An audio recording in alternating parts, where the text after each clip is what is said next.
Hello, Robots in Disguise fans, and welcome back to the Transformers Robots in Disguise AFTERBUZZ TV After Show. Wow, that got away from me. Anyway, we are looking at Season 4, Episode 6. We are going to be super cool in here, as you know. Nailed it, obviously. And team, it's time to transform and roll out. You're tuning into the destination for TV superfan discussion, AFTERBUZZ TV. And now, let the buzz begin. Nailed it. Definitely nailed it with the song choice. Nailed the opening song. Did not nail that intro. Wow. Wow. This is the song that all the kids are listening to these days, right? Sure, it's super good. This is actually a really good song. This is an awesome song. This is actually, we were trying to think of songs that were like, so what's a song that people like to think is cool but really isn't cool? And we came up with nothing. And so we went with an actual good song. As you do. Thank you, Neil, for picking it. And it will always make me think of Tron. Yeah, I know, right? Anyway, so good. Different show, different franchise, different everything. Hello, Robots in Disguise fans. Welcome back, if any of you stayed after that intro.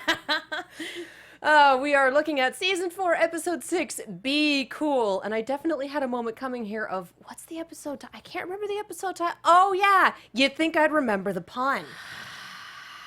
Oh, I regret nothing. Yep. I regret nothing. Yep. With me tonight is the wonderful, wow. Words and stuff and things.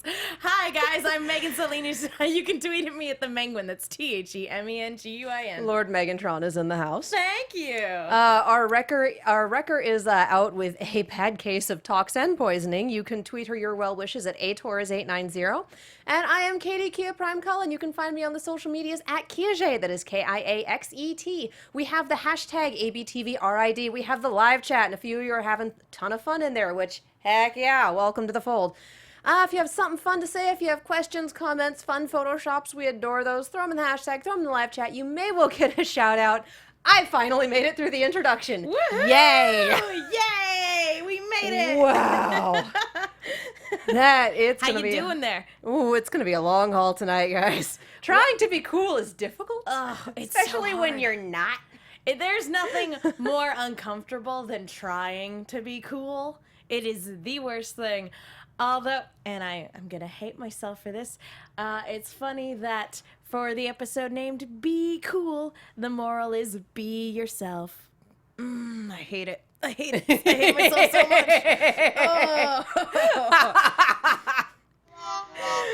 Thank you, Neil. I deserve that. Okay, I have to address this. We have Green Decepticon in the chat saying Rescue Bots will continue as a YouTube series according to Hasbro.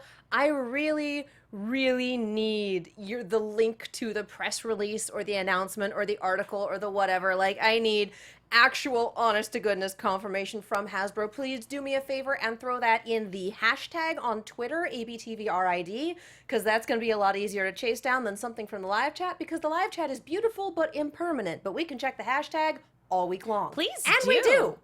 We do. I'm pretty sure then, yeah, if that's the case, if Rescue Bots is continuing, then in some capacity, then it's the longest.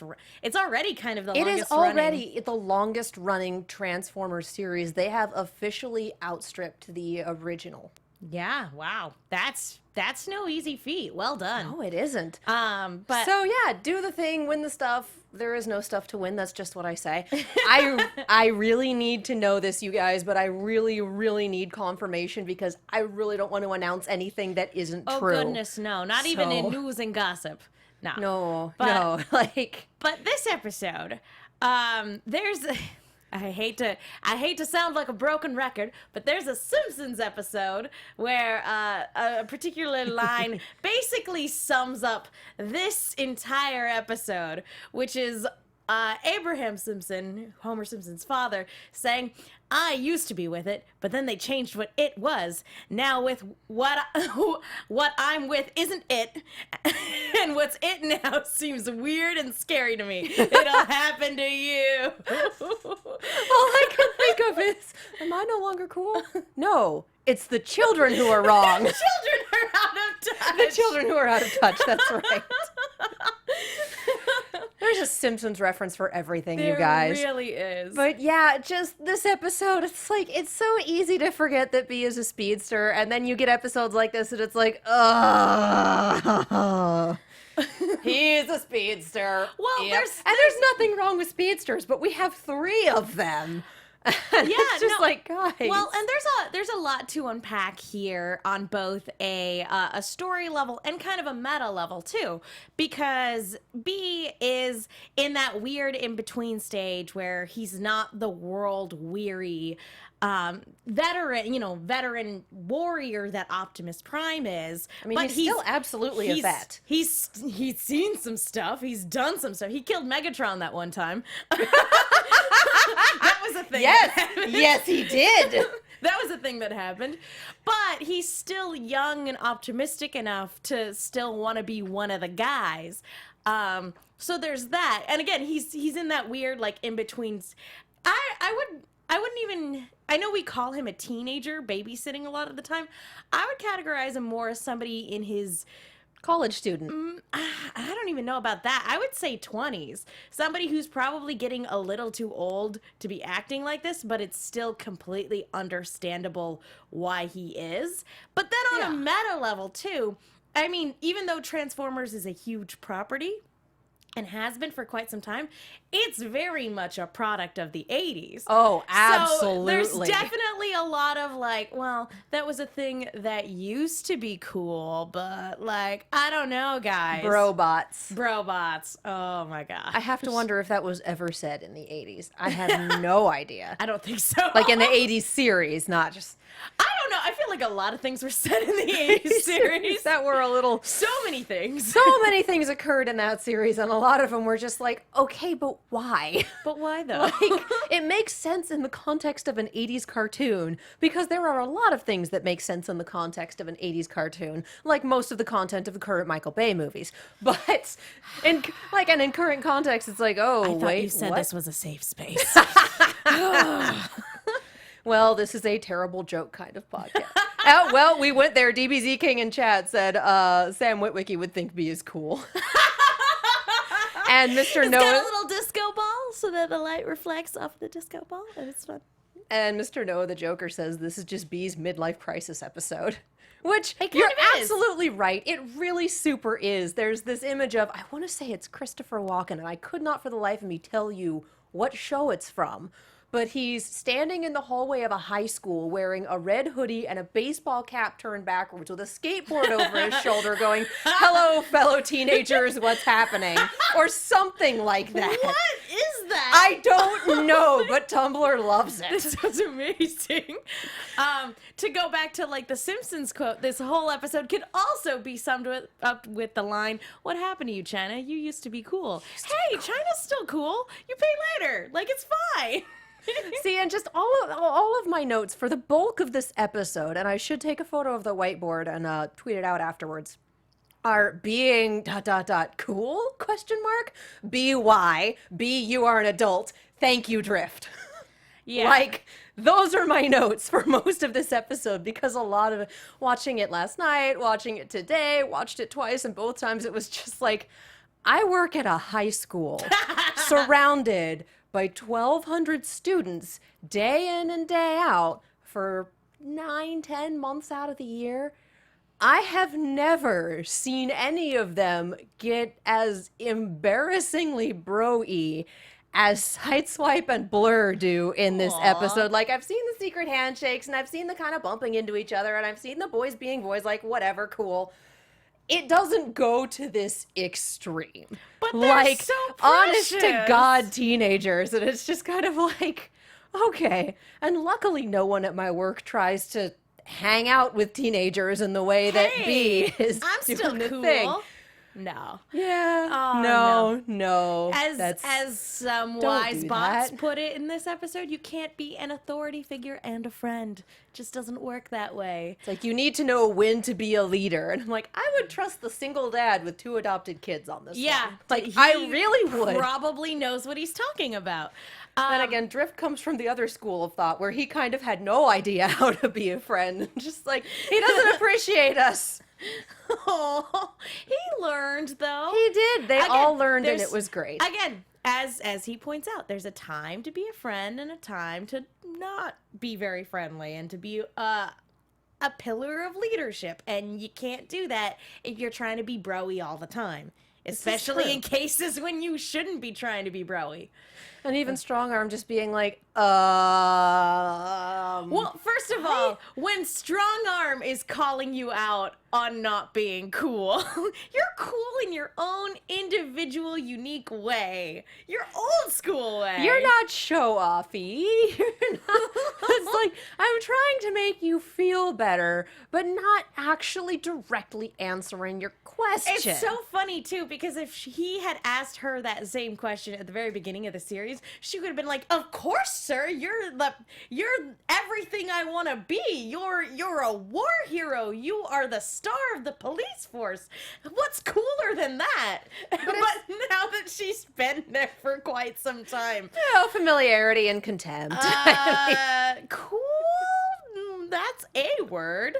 For Yeah. some descriptive qualities of certain people. Joseph Ortiz says, we're cool. Oh, Hey, no, thank you. Oh, stop. It's like, yes, we are. The air conditioning is up really high in here. No. How dare. We had so many puns with the Decepticons today. Like, God bless our Decepticons. I loved them so much. Can we talk about these guys? Let's talk about Dragstrip and Wildbreak. Let's talk about these nerds. I love them. Because I love obviously them Maurice so LaMarche much. does the voice of one of them. Did we find out who does the voice for the other one? I'm sorry, I'm just I have the putting that on wiki the spot. page up. Keep going, and I will figure it out. I loved their dynamic because it's very unusual to see bots teaming up in any capacity. So I like that for the Combiners, season that we have more of that. And I liked that they had this dynamic where they seem to put up with each other, but like obviously there's one who's bullying the other one. I'm always intrigued by villain partnership dynamics because sometimes it's a genuine affection of like, oh my gosh, like we're actually friends, and you don't see that from cons very often. Here I'm having a hard time categorizing it. I'm having a hard time figuring out if they really are just working together because they got assigned together, or if for whatever reason they actually do work well together, at least well enough to combine together. I feel like Dragstrip just kind of drags Wildbreak around, and Wildbreak is like, well, I'm kind of hanging out with the cool kid. It's like he's kind of the nerdy one. And then Dragstrip's like, we're going to go hang out behind the school and smoke. It'll be great. You want to be with the cool kids, right? Sure, but I think that's against the rules. Oh, one of these days. Yeah, Wildbreak is Dave Wittenberg. Okay. Yeah, and Dragstrip is Maurice LaMarche. Like, yes. Which They were such a hilarious pair, and I loved it, and I love the mishaps. Like, I would have watched an entire episode just framed from their point of view, because it's almost Looney Tunes. Yeah. This particular dynamic and the kind of things they got into. And You're he right. already froze once today, officer. Like, oh my God.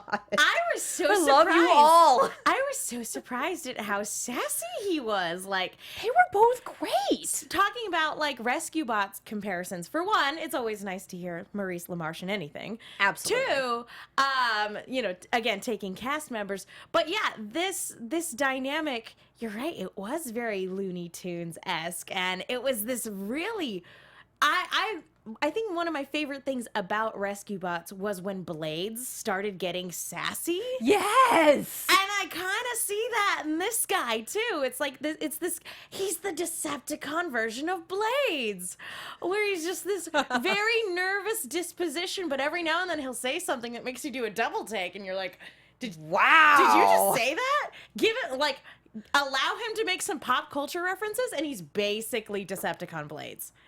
I am down with that. Oh my God, I love it. Isn't that adorable? Yes. Oh my gosh. Yes. I like it. Oh, I'm just really happy right now. Like these two were wonderful. Again, I'm glad they got away. I'm glad we're going to see more of them. And I'd be willing to bet that, kind of verging on predictions territory, but we're not going to see all of the Stunticons that we have talked about in one place until we go smack back into combiner stuff.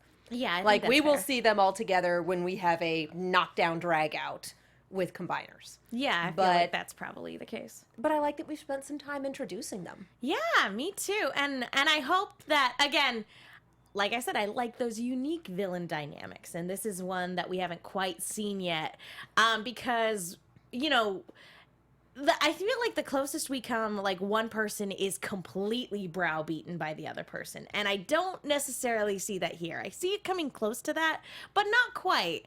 And Wild also, Break has enough sass not to just be completely rolled over by drag strip. and to actually, like, when he has a chance to, when his partner gets frozen, instead of, like, running off, he's like, no, I got this, and he breaks him out. It's just like, Hi, welcome you're back to the welcome. land of the living. Also, complete non sequitur, but it's always nice hearing Maurice LaMarche whenever. It's so funny because playing this character, I was like, is he doing a robot voice from Futurama? Because it sounds a lot like a robot voice from Futurama, and I'm totally Probably. digging it. It makes me Probably. so happy. And it's amazing. Oh, I'm down. Just, yeah, I I don't say this often, but I think the best part of this episode was the cons. Like, they were just so good. Because we're used to seeing the animal-themed Decepticons, which is not a bad thing. But we're used to kind of seeing Mad Libs for them. They're based on animal, and they have quirk, and they have accent. And these two are like, I would just watch the story of their lives. Oh, geez. I am intrigued by this really, really weird Bonnie and Clyde thing that they've got, and I absolutely love it. I like it too because even though they're clearly criminals, like a lot of our other humanoid Decepticons are, like they don't. Like, I see a lot of, like, shades of Uncle PJ, but I don't see I miss Uncle PJ I don't so see much. a carbon copy either. Exactly. And the fact that they have to keep coming up with cons and making them new and unique and memorable and marketable, but I don't think that's in the top 3 there. Like, that they have to keep doing this. And that they are all unique and memorable, even if it's just us sitting here going, hey, remember the mad scientist? Yeah. Wasn't that a trip? Yeah, he was scary. Yeah. 2 episodes later, we're still like, that guy. Vertebrake. 3 seasons later. Vertebrake was season 1, wasn't he? Season 1 or 2, gosh. I don't remember, but it's been a we were while. still in the old studio. I want to say season 1. It's been a hot minute. It's been a couple years, but we're still sitting here going, "Hey, you remember the episode when that occurred?" That was a thing. But He yeah, decapitated a guy. he did. We had some full-on Jan in the pan. Things I keep going back to because it's on my mind, or off the top of my head, as it were. I hate you. I love it Why do you hurt me? because it's funny and impermanent. But these two were a lot of fun to watch. And again, it's also nice seeing a combiner, especially when the team is still completely unaware of the fact that they can combine. Yeah. Like- and it's nice that we're kind of, I feel like this is our transition episode because it's supposedly Blurr's last episode, and I'm going to put a for now on that because at this point he's Chekhov's bot, and I will be gobsmacked if he doesn't come back later in the season, especially if we're getting a full 20-some-odd episodes. Like, I will be very surprised if Blurr does not come back, provided said he the avoids same- trash compactors. We said the same thing about Jazz. Yeah, but Jazz is there for one episode, and Blurr is an established character in another series that has full-on crossover at this point. Yeah, like, that's true. I will be surprised if he does not come back for the end of the season or later in the season at some point. And if we're lucky, he'll bring friends with him. I would go up one wall and down the other side if that happened. We can talk more about Blurr in a minute, but finish the point that you were making. And we're easing back into combiner stuff. And I Yes. think that's why we're kind of waving goodbye to Blurr for now, because he's not part of this combiner thing. No. And so it's kind of weird to have the odd bot out that isn't Fix-It, because Fix-It is almost always the odd bot out. Quick question. Go. So, again, just kind of looking at the design of the combiner and everything. You know how Drift becomes a sword? Yeah. What happens to Jetstorm and Slipstream when that happens? On the hilt? I don't know. I man. don't know. It's weird. I don't know. That's just... I only saw nothing. I only saw darkness. Like, okay, cue up the Evanescence, and you feeling okay there? Hello, darkness, Woo! my old friend. Not Evanescence, but I'm down. Nope. But yeah. Simon and Garfunkel. So yeah, I feel like you're right. I feel like this is a good transition episode to kind of get back in gear with that particular storyline after we've had a few one-off kind of funsy episodes. And we've had a reminder that combiners exist and are a thing, and they are Drag Break, which sounds like a ship name. Are we sure it's not? I don't know. I mean, here's a question. it's on the wiki, so I'm not sure if it's official or if it's someone being clever, but it really, really sounds like a fandom ship name. This is borderline inappropriate for like an we've after show, never gone an there. after show for a kids show. But like, is this what interfacing is?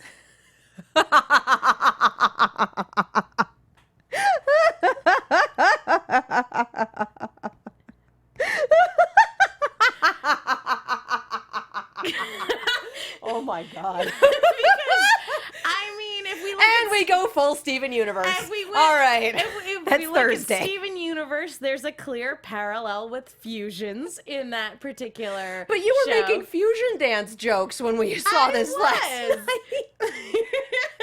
I was. They dance in Steven Universe too. I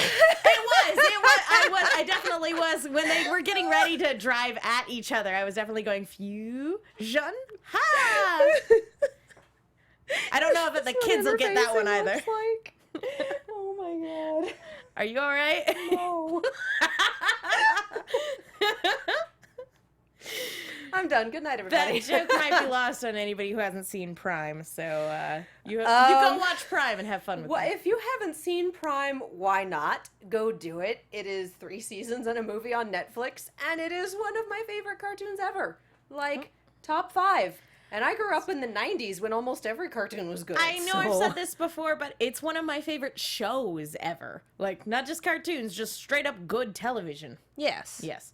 And Robots in Disguise is the sequel?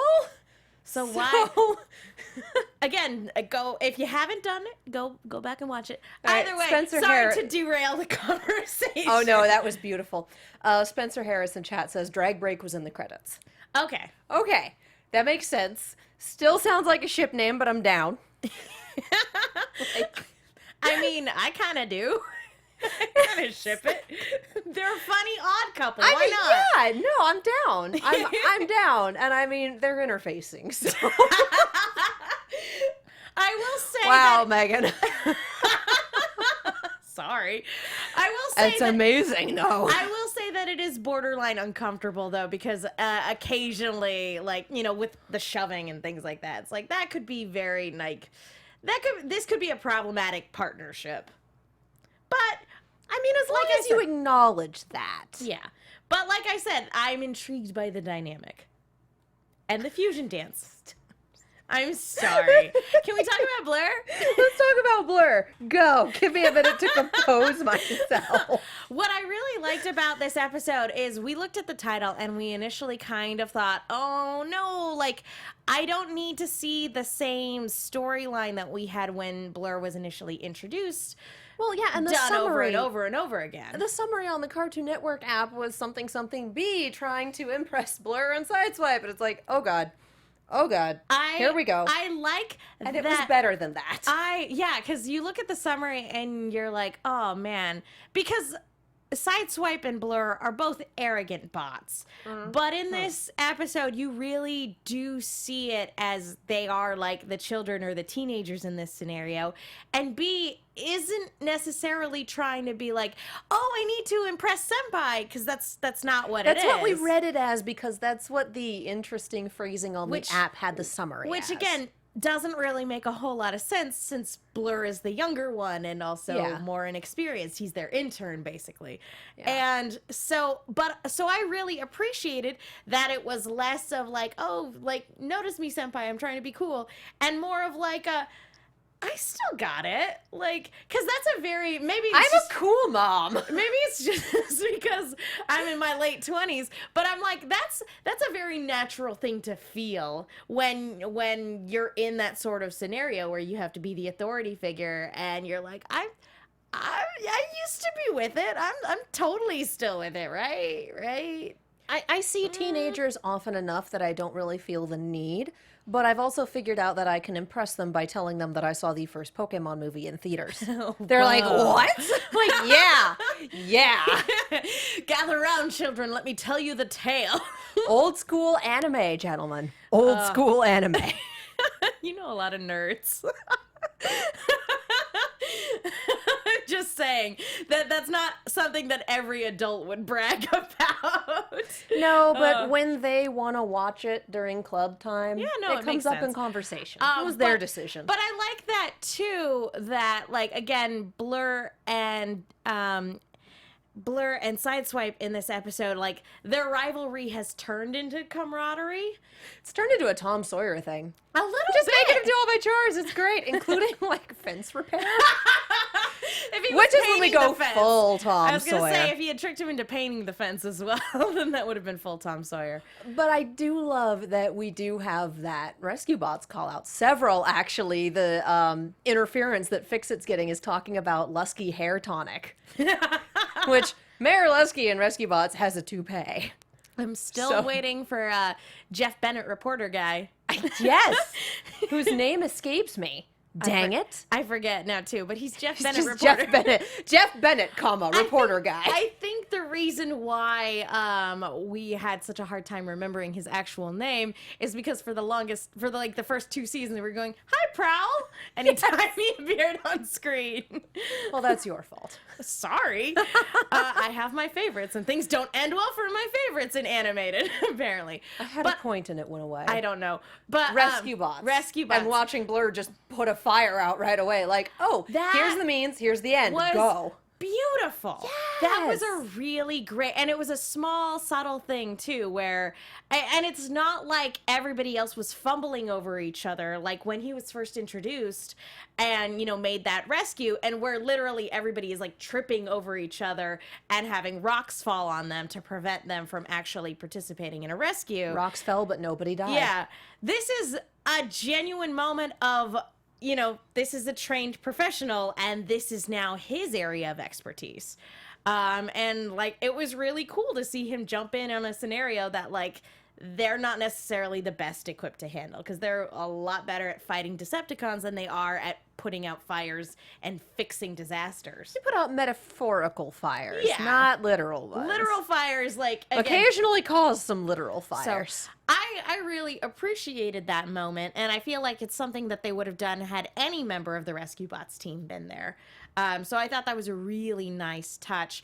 And I also, as sad as it makes me that, this really was just a temporary situation, I really do love that a big part of this episode and Bee's motivation in this episode is kind of brought on by the fact that it's basically Blurr's last day, where he's like, you can't come on this thing because we need to keep it a small team, but I'll show you some cool moves when I get back. And that's not what the intern wants to do on the last day. It's just like, oh, okay, cool. Yeah, but I don't want to wait.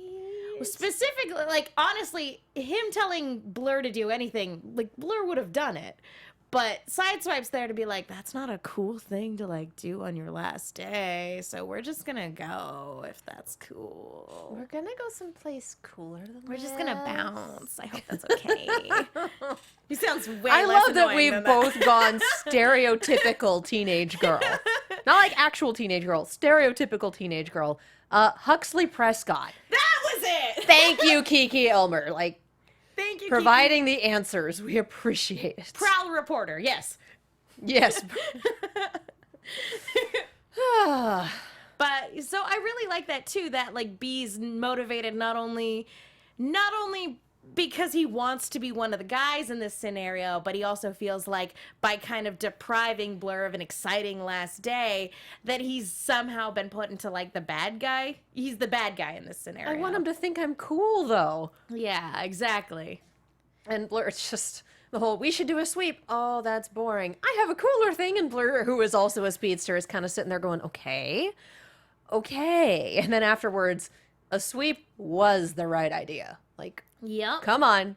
You're an adult. I know you can do this. I'm already raising 2 kids. I refuse to take you on as well. Here's the thing, guys. Yes, a last day at work can be a fun affair. You can throw a party for the intern or whatever, but work has to get done first.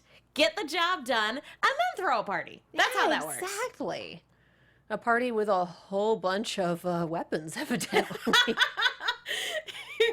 Because that's what was in that trailer, was a ton of Cybertronian technology, does Windblade have probably any weaponry. fireworks in any of her caches? I feel like everything Cybertronians make could be a firework. It just depends on how deadly you want it.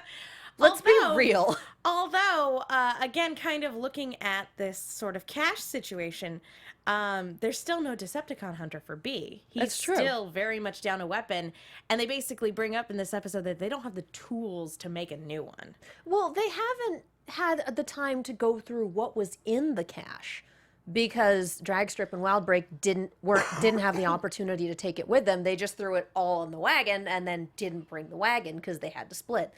So it's entirely possible that there is one in there and they just haven't had the chance to go through things yet. Maybe. Although I doubt it. Like, depriving B of a Decepticon hunter's, that's become a plot point for more than one episode, so I doubt that they're just going to find one. True. We'll see. We'll see. We'll see. I still really worry about Soundwave's imagination when it comes to a Decepticon hunter. Yee. Yeah. He's gonna make himself some ancient artifact, really terrible weapon, not gonna be good. Yeah, but if you make yourself a spark extractor out of a Decepticon hunter, you still have to kind of be holding the Decepticon hunter for it to do the thing, but you really don't want to be anywhere near a spark extractor. That's what the help is for.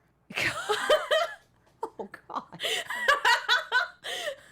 Tell me I'm wrong. You're on fire tonight in a horrifying sort of fashion. Especially if it's an undead sort of help. We are in trash fire territory here. Yeah, I'm garbage. It's fine. We're not quite Galra Empire. We're not quite dumpster fire. He could create a spark extractor and then be like, hey, undead little buddy, go and like plant this somewhere and then hit the button. No skin off my back, because I feel like Suicide Bomber is really a really dark place for this series to go. I feel like we're not going to do that because that's really dark. I wasn't going to put it that way, but that's what it is. Not if he's already dead. No, still what it is. I'm just saying it's a possibility. Dear God. Darkest timeline. I'm sorry. We can go back to talking about Blurr.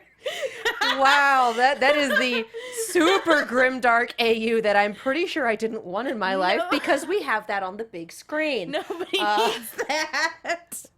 And yet we're getting a 5th one. Yeah, wow. I'm sorry, I made myself sad. It's a good thing Alexis isn't here. And Kiki's like, a show for kids. It's a good thing Alexis isn't here. I'm pretty sure she'd yell at me. Yeah. I'm sorry. Alexis, come back. We need you to keep us in check. I'm sorry. Obviously. I'm sorry. What were we talking about? Oh my God. This went places. Do you have any final thoughts on this episode? Just enough out of you. Well, chat, if there's anything that we didn't talk about, if there's anything that you want us to cover, I mean, throw it in the chat. We have like a 2-minute delay, give or take, so thereabouts. Yeah. Just that, like I said, I like that this episode didn't go the places I was expecting it to go. I thought it was going to be a lot more cliche than it actually was. And it actually both pleased me and appealed to me as, you know, somebody who's in their late 20s who is like, I'm probably still, nah, I'm not cool, but that's okay. I don't need to be cool. You would be surprised how easy it is to impress a teenager just by knowing nerdy things. I do like that all it took for B to be considered cool in the eyes of his subordinates was just doing his job. And, you know, walking out of a fire holding 2 Decepticons Like under his a arms. boss. Just like a boss. Cool guys don't look at explosions. Also, if you killed Megatron, I feel like That alone should award you all the cool points you ever need. Yeah, but what have you done for me recently? What have you done lately? Yeah, I know, right? Took out a lot. I defeated the robot devil that one time. I mean, we defeated Satan, and then we defeated the devil, and then we defeated, like... We've done a lot, y'all. But, like... Lately. So I liked Starscream. There you go. Perfect example. So I like that this episode didn't go where I was expecting it to, and I also really appreciated the Khan dynamic, and I really like that, as sad as I am that Blurr is leaving, it left us with a lot of great shout outs to rescue bots, and it was a good sort of pin in his character development, sort of right here. And it's nice to see, again, how far he's come from where he started in Rescue Bots. Because he was a terrible person when he started. Like, he was so bad. wow. Can't scam a scammer. Yep. So it's nice to see sort of him come into his own. In the context of another team that is kind of a few leagues above where the rescue bots are. So that's nice. And as sad as I am to see him go, I'm like, it's probably best that he go before things get real serious. Yeah, it's like, there aren't any Decepticons in your series. At one point, I think in this episode, I said, like, if you think about it, a hammer is really just a manual trash compactor. And I was just like, let's just get the intern away from the giant hammer. If I had a hammer, I would hammer in the morning. Kiki brought up, Grimlock and Strongarm are the best at cover-up. They really are, which is surprising because Grimlock is the giant robot dinosaur. Yeah, but I love the crane disguise, and I love just making motor noises with the mouth. It's terrible, and it's wonderful, and I love it. What was really nice, too, I mean, it wasn't a huge component of the episode, because we also got the idea reinforced with Drift, but Denny also is one to point out, being a parent, you can't be a parent and a friend. Yeah. And it's always really awkward when you see parents who are trying to be their kids' friends. Like that's not the point. Like you were saying earlier, I'm a cool mom. No, you're just a bad one. Some people can straddle the line. And depending on the age of your kid, like if you have an adult child, that's when you can be friends and not necessarily really have to parent. But when they're kids, when they're teenagers, especially, you need to be a parent. You need to be that authority figure. Yeah. Yep. So bye, Blurr. Oh, and then Renji said something that hurt me. I wonder if Bee's old team will appear someday. Aww. That's been on the wish list from day one. Yep. I'm still waiting on Raph. Ratchet made a cameo. RSGPR points out. Well, and Optimus you're right. is a pretty set figure in this Absolutely. series as well. We just need RC and Bulkhead and Smokescreen. Smokescreen. Ultra Magnus. How's Ultra Magnus doing? The Claw. He was passed out for the climax of the movie. Didn't even get to say bye to Optimus. He's probably been exiled from Cybertron at this point. Most likely. If you want to talk about somebody who's out of touch, actually, really good parallel storyline. Ultra Magnus. Absolutely. And he was self-aware to realize, to be like, my leadership style doesn't seem to jive with what's going on here. He did not use that word. Like, things are different. I don't understand why no one likes me. But again, self-aware and enough. It got better. And so it's always kind of nice to see that sort of self-awareness in a leader. And B gets that at some point in this episode. Yeah. Nemesis Prime Productions in chat, which, that's a heck of a name. That's an awesome name. Isn't there 5 Stunticons? Yes. We've met 4, I believe. Because Breakdown doesn't count. I was going to say, does the giant big guy count? Motormaster counts. Okay. We've had Motormaster, Heatseeker, Dragstrip, Wild Break. Have we had a 5th, or have they been... I think we've had animals the past couple of episodes. Yeah, we have. Yeah, because... Just your normal flavor of cons for robots in disguise. So I think we're still waiting on the last one, whoever that's going to be. All right. Cool. Because evidently, the chat has been talking about classic Stunticons and who they may or may not be. Who they and could bring back, yeah. we've obviously deviated from the classic ones because Breakdown, Yeah. who is no longer with us in a very big way. Oh. You want to talk about dark? What happened to that guy? Ugh. Yeah. The only other thing I want to say about this episode is that as Blurr's leaving, I was kind of hoping B would say, like, see ya, Blurr, tell Blades I say hey, and to stop calling me. Well, we got a Heatwave name drop. We We got a did. Griffin Rock name drop. Like, they're a little less, I was with a different team, and a little more, I'm from the Rescue Bots. Hi, guys. Roll credits. Oh, and I don't remember if you said it on this after show or not, but Chase and Strongarm, they need to have some character interaction at some point. God, yes. That would be the it's best. on the list. At some point, I need to actually write up my list, mark out all the ones that I've actually gotten, and then post it somewhere so people can be like, oh, what's on the list? This is officially on the list. There is a list. This is what I want. Is Is it going to happen? Probably not. There's Can I just no dream? pleasing Oh, us. yes. There's just no pleasing us, is there? That's the problem with fans. They just want everything. Yeah, we're bad. Awful garbage over here. It's just trash fires. It's great. That's No, it, that's all I got. evidently we're cool according to chat, so life is good. Oh, stop. All right, so them's the final thoughts. We're going to talk to you guys really quick about iTunes. We're going to touch really quick on predictions, and then we are going to wander off and be cool somewhere else. So, iTunes. Thank you guys so much to everyone who has reviewed, everyone who has rated, everyone who subscribed. You are the people who keep us in the studio, who keep the lights on, who keep people watching. Like, seriously, y'all are wonderful. When you leave those reviews, our producers see them. Our producers see that you like them. And hey, we come back for another week or another season or another whenever. We keep coming back because you guys like us, and it helps. Also, when you leave those reviews, when you leave those ratings, it helps us get up a little further in iTunes ranking system. So when people search for Transformers or Robots in Disguise, they can find us a little more easily. We get new people hanging out, and it's awesome. I don't think we have anything new this week, but if you leave a review, you do get a shout out on the show. So do the thing, win the stuff, win our affection, I guess. Not like Yay. we don't already love you. We If do. you do it, you'll be cool. Oh, God. And you guys listening on iTunes haven't seen it, but we've been doing finger guns all episode. Like, the whole episode has been nothing but finger guns at the camera. wink, wink. Like we know what we're doing. All right, let's wander over into predictions. Let's do the thing. And now, your AfterBuzz TV predictions.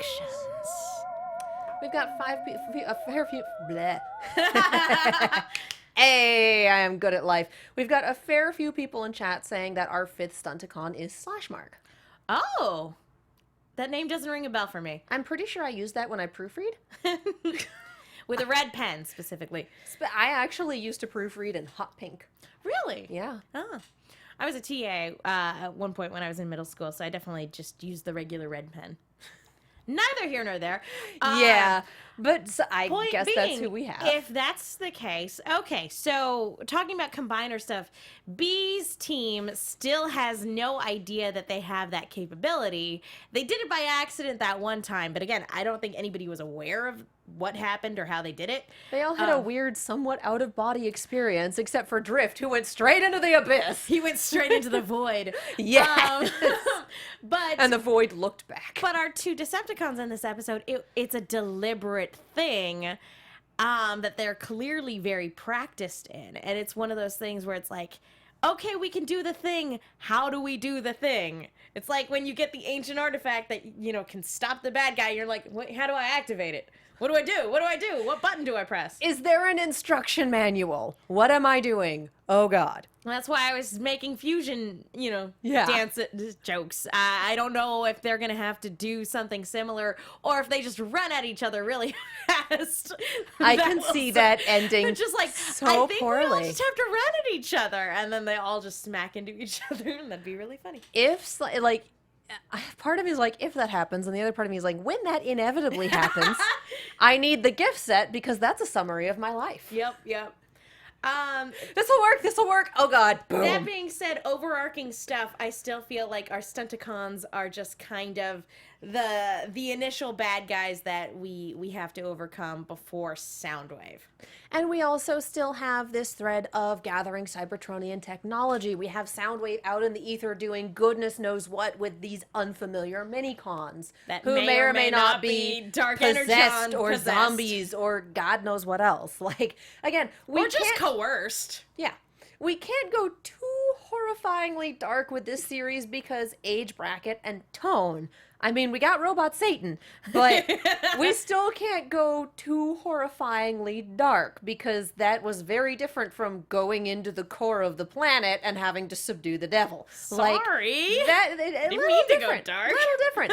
You bring in Soundwave, and you bring in Soundwave level consequences. I'm You sorry. do, but there's Soundwave level consequences and they're super dark. and He's you a monster. You can toe the line between Yes, the two. you can. So that's There is tonally appropriate for this show, and yeah, that would be way too dark for this show, I'm afraid. Renji predicts that they'll do a pyramid while trying to... What if we just literally built Voltron? And I'll form the head. Yes! Oh, Seriously. that's beautiful. Giant robots that combine. Oh yeah. That is our lives. It's just gonna be an entire episode of yeah.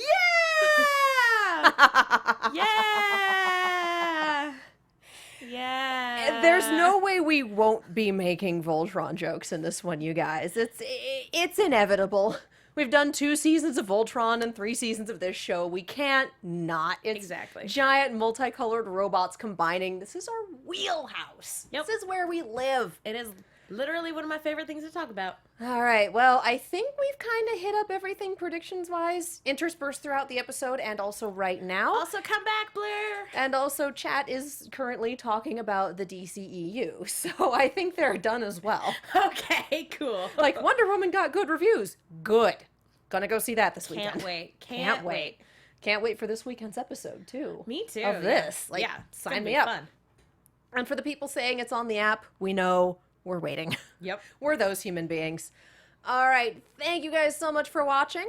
Megan, where can the people find you? You guys can follow me on Twitter and Instagram at the Menguin. That's TheMenguin. I am also on a bunch of shows here at AfterBuzz, and I write articles for the Movie Chick. That's Chick with 2 Ks. Be sure to check those out. You can follow Alexis at atorres890. Please tweet her your well wishes. And I am Katie Cullen. You can follow me all over the social medias and on YouTube at Kiaxet. That is Kiaxet. If you want to see the two of us react to things, that lives on that YouTube channel. For those of you asking about Steven Universe and for those of you asking about Red vs. Blue, those are both this week, this Thursday, June 1st at 7 and 8 p.m. respectively. It's gonna be great. We might have a special guest for Red vs. Blue, so stay tuned for that shiny thing, hopefully. And yeah, good lord, I think that's like, and Attack on Titan, Mondays. Yep. We're doing the thing. Not it's for kids. great. Giant non-robots that don't combine. All right, thank you guys so much for watching, and we'll see you next time. Bye. From executive producers Maria Menounos, Kevin Undergaro, Phil Svitek, and the entire AfterBuzz TV staff, we would like to thank you for listening to the AfterBuzz TV network. To watch or listen to other after shows and post comments or questions, be sure to visit AfterBuzzTV.com. I'm Sir Richard Wentworth, and this has been a presentation of AfterBuzz TV. Nailed it! The views expressed herein are those of the hosts only and do not necessarily reflect the views of AfterBuzz TV or its owners or principals.